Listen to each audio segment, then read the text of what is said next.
Welcome to film predictor అండి. ఇవాళ వచ్చేసి మనకైతే మార్గన్ మూవీ అయితే రావడం అయితే జరిగింది. అండ్ ఇందులో హీరో వచ్చేసి మన విజయ్ యాంటోనీ గారు అనమాట. ఎంటైర్ మూవీ చూసిన తర్వాత నా ఒపీనియన్ ఏంటంటే, అండ్ మూవీ చూసిన తర్వాత అయితే నాకైతే పర్లేదు అనిపించింది భయ్య. అంటే మరి థ్రిల్లర్ షాట్స్ అయితే చాలా వరకు ఎక్కువైనా పెట్టుకున్నారు.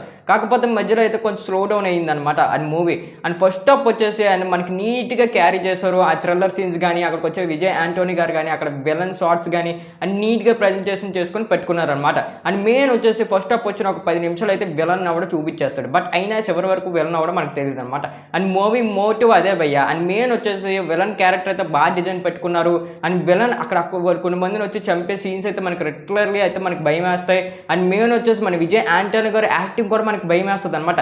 అండ్ మెయిన్ థ్రిల్లర్ మోటివ్ ఏంటంటే ఆ జనాలు భయపించాలి. అండ్ తర్వాత నెక్స్ట్ ఏట్ అవుతుంది ఆ ఇంపాక్ట్ అనేది మనకు కలిగించాలన్నమాట. అండ్ మూవీలో అయితే చాలా వరకు ఆ ఇంపాక్ట్ కలిగించారు. అండ్ మెయిన్ వచ్చేసి కొన్ని షార్ట్స్ అయితే బాగా తీసుకున్నారు.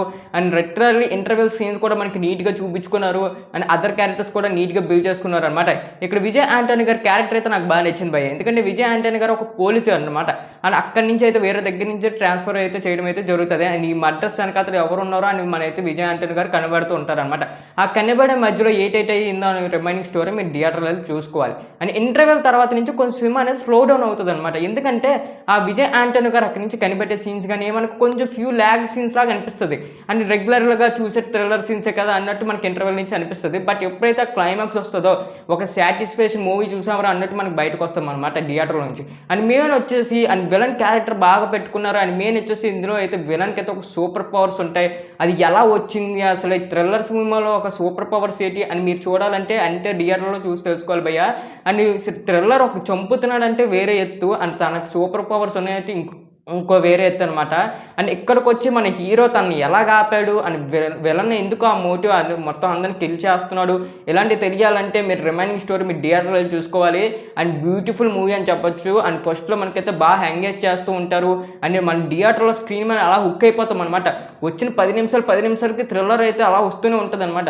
అంటే మనం ఊహించుకుంటాం బట్ అక్కడ అది జరగదు. అండ్ వెరైటీగా చూపించారు. అండ్ డైరెక్షన్ కానీ అక్కడ వచ్చి స్క్రీన్ ప్లే కానీ అక్కడికి వచ్చి మ్యూజిక్ కానీ అండ్ నీట్గా ప్రజెంటేషన్ పెట్టుకున్నారు. అండ్ మెయిన్ వచ్చేసి విలన్ వచ్చినప్పుడు ఒక బీజియం పడుతుంది. ఆ రెగ్యులర్లో మన థియేటర్లో చూసినప్పుడు అయితే ఎవడరా బాబు ఇంత క్రూయాలిటీగా ఉన్నాడు అన్నట్టు మనకు అనిపిస్తుంది. అండ్ మన విజయ్ యాంటోనీ గారు యాక్టింగ్ కూడా అలాగే ఉంటుంది భయ్య. ఎందుకంటే విలన్ చూస్తే మనం భయపడతాం బట్ ఇందులో హీరోని చూసినా కూడా మనం భయపడతాం. ఎందుకంటే విజయ్ యాంటోనీ గారు కూడా అంత క్రూయాలిటీ అయితే తెచ్చారనమాట. అండ్ విజయ్ యాంటోనీ గారు కూడా ఒకవైపు కాలిపోతూ ఉంటుంది. అంటే ఒక మొహం అయితే కాలిపోయి ఉంటుంది అనమాట. బట్ అది ఎందుకు కాలిపోయిందో దానికంటే ఒక స్టోరీ ఉంటుంది. అది కూడా మీరు చూసి తెలుసుకోండి.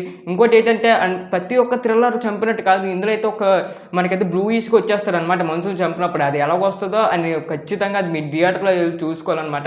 ఎందుకంటే అది వచ్చిన కొన్ని సీన్స్ అయితే మనకి రెగ్యులర్లీ ఇదేట్రా బాబు ఎంత ఖచ్చితంగా చంపుతున్నాడు అన్నట్టు మనకు అనిపిస్తుంది. కొన్ని సీన్స్ అయితే దారుణంగా చూపిస్తారు అనమాట. అండ్ ఇప్పటివరకు థ్రిల్లర్ సీన్స్ అంటే మనం రాక్షసుడు ఇలాంటివి చాలా మూవీస్ చూసాం. బట్ ఈ మూవీ ఒక డిఫరెంట్ ఆఫ్ కైండ్ ఆఫ్లో వెళ్తుంది అనమాట. అండ్ క్లైమాక్స్ అయితే నీట్గా ప్రజెంటేషన్ చేశారు భయ్య. అది మాత్రం నేనైతే చెప్పగలను.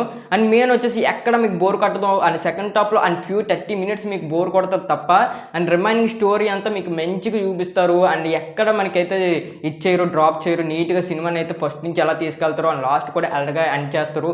బట్ సెకండ్ టాప్లో ఒక 30 minutes అండ్ ఇంప్రూవ్ చేసుకొని ఉంటుంటే దిస్ అవుట్ ఆఫ్ ఫిల్మ్ అని చెప్పచ్చు. అండ్ దీనికైతే బ్లాక్ బస్టర్ కొట్టే ఛాన్సెస్ చాలా ఉందిను. బట్ ఎందుకు కొంచెం స్లో చేస్తారు అన్నట్టు నాకు అనిపించింది.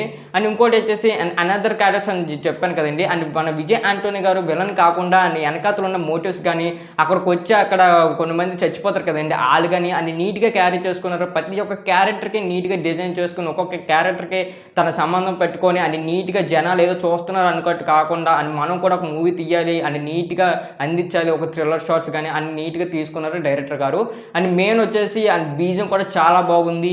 అండ్ ఈ వీకెండ్కి మా ఫ్రెండ్స్తో ఏదైనా మూవీ చిల్ అవ్వాలి ఈ వీకెండ్కి అంటే మాత్రం ఖచ్చితంగా ఈ మార్గన్ మూవీకి వెళ్ళిపోండి. ఒక డిఫరెంట్ ఆఫ్ స్టోరీ చూసినట్టు ఉంటుంది. అండ్ బయటకు వచ్చినప్పుడు ఆ ఫీల్ అనేది కలిగిస్తుంది అనమాట. అండ్ ఈ మూవీ మేము ఇచ్చేసారు రేటింగ్ ఒక 5కి ఒక 3.5 అయితే ఇస్తున్నాం. అండ్ ఈ మధ్యన వచ్చి థ్రిల్లర్ సినిమా చాలా రొడ్డ సినిమాలు వస్తున్నాయి. అండ్ ఈ సినిమాతో పోల్చుకుంటే పెద్దది అన్ని వేస్ట్. ఈ సినిమా అయితే చాలా బాగుంది. వెళ్ళి మీ ఫ్రెండ్స్తో అయితే వీకెండ్కి అయితే ఎంజాయ్ చేసేయండి. ఇంకా ఎవరైనా సబ్స్క్రైబ్ చేసి బెల్ ఐకాన్ మాత్రం ఆన్లో పెట్టుకోండి. మా ఫర్దర్ వీడియోస్ మిస్ అవ్వకుండా చూస్తున్నారు కానీ సబ్స్క్రైబ్ చేసుకోవట్లేదు. ప్లీజ్ ఆన్ సబ్స్క్రైబ్ అలా లైక్ కూడా కొట్టండి.